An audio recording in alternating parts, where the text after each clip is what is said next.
Together, we can change our community, our country, and our world.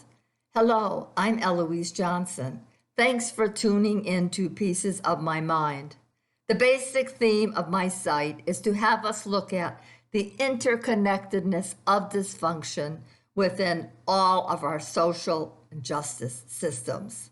It's easy to talk about dysfunctional families, and if we're going to be honest, all of us come from one in a lesser or higher degree. But more than speaking about our troubled families, I think we need to be looking at the dysfunction in the way we run our social and justice systems. I believe that the Congresswoman from the Bronx, Alexandria Ocasio-Cortez, was right on the mark when she stated that if we continue to move along with changing our policies in the slow increments as we have been doing, we would have to wait another 50 years to have the social changes we need right now.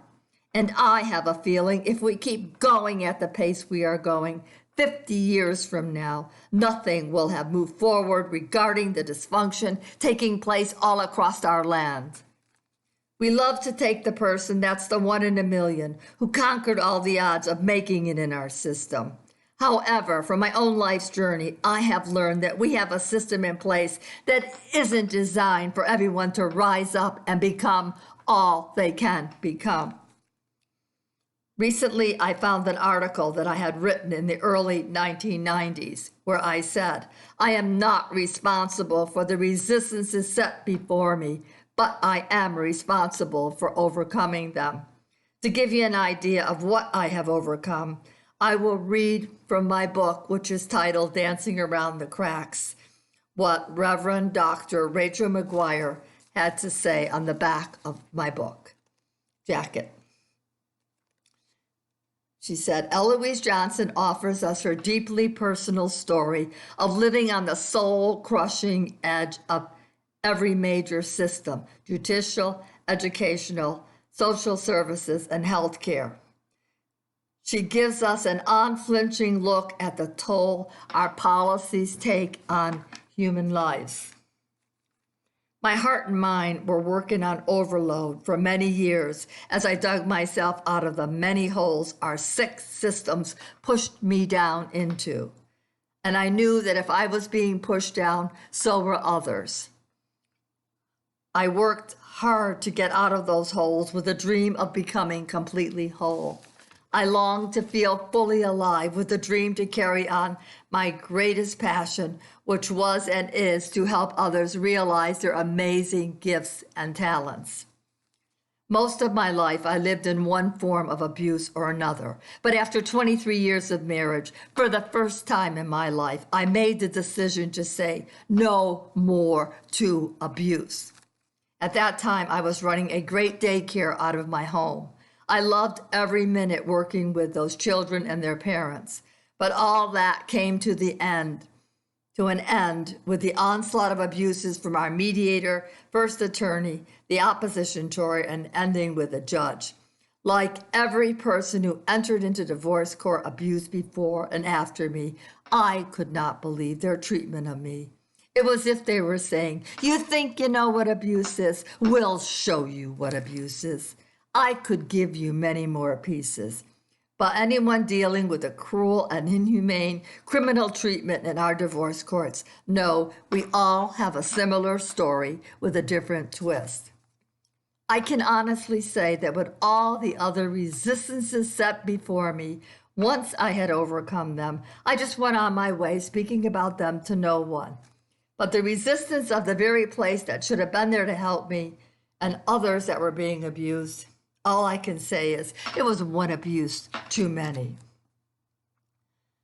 So 30 years ago, I set out on a journey to set things straight. I did what any conscientious citizen filled with the blood of a political activist would do. I took back my power and stood up against the abuses to end abuse once and for all in my life.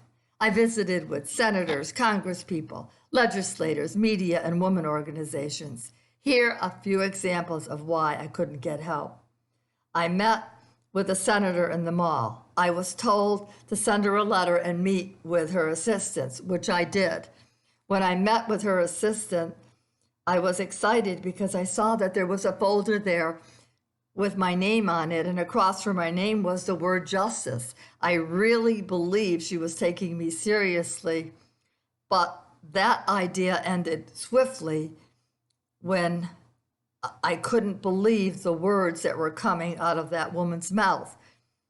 My hopeful bliss fizzled when the assistant looked directly at me and said, "Yes, we realize these abuses are taking place in the courts, but there is nothing we can do. It would not be ethical of the senator to do anything because the senator works in the federal building."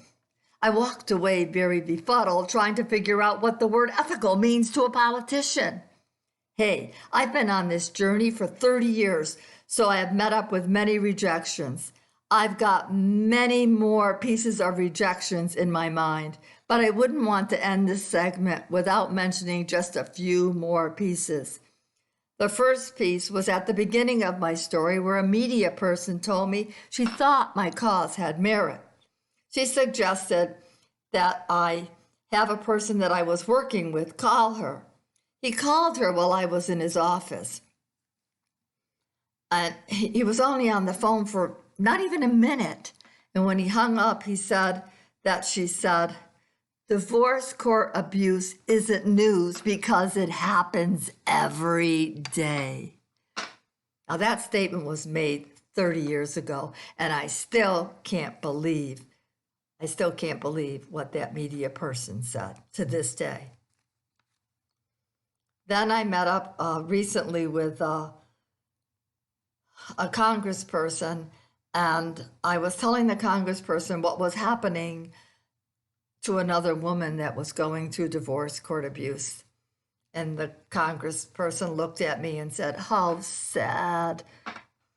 I had it. I said, "I don't want you sad, I want you mad."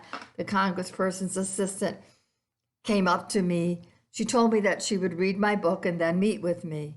And when I met with the congressperson's assistant, she said to me, "I can't believe what you've lived through.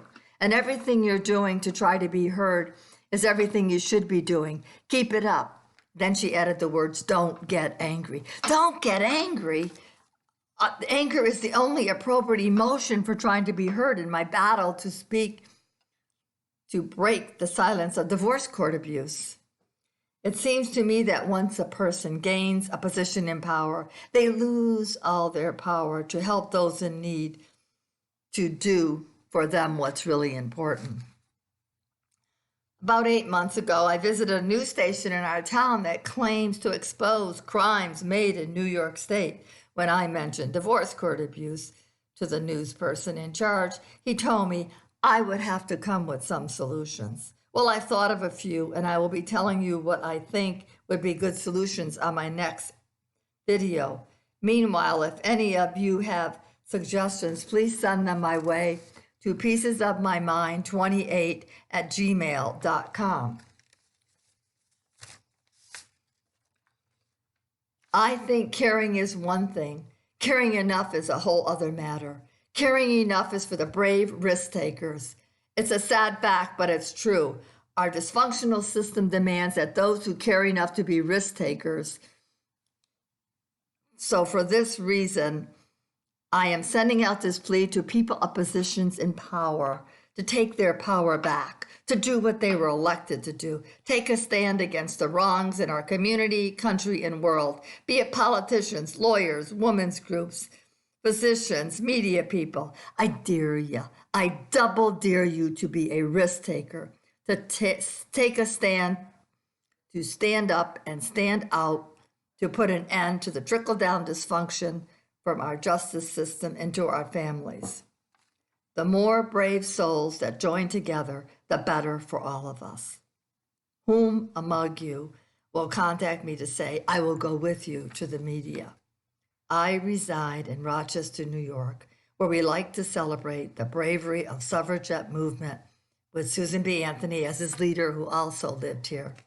We love to talk about their bravery.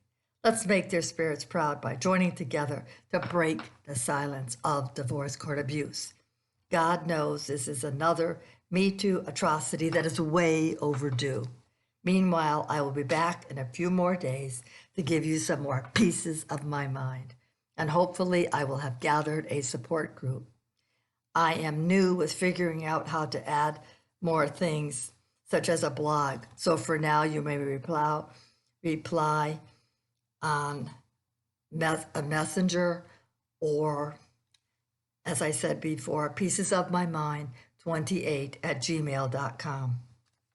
I will end by saying that I chose this time of year to honor the memory of my beloved deceased sister Uni, whom, after one too many rejections and her quest for help by her so-called helping systems, chose to end her painful life in suicide. The many abuses in her life lowered her self-esteem to the point that she had no idea of her greatness. I can feel her feisty, loving spirit edging me on as I leave this final thought to those with positions in power. I am leaving you with a decision. The choice is yours.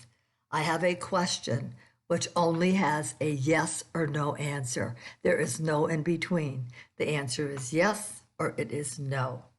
Your silence is a no. And the question is, do you care enough to come forward, to begin the process, to end the cruel and inhumane criminal acts taking place daily in our divorce court system? Or do you choose to allow much suffering to go on? The choice is yours to make. And for now, I will say goodbye and hope to be coming back soon. Thank you for tuning in.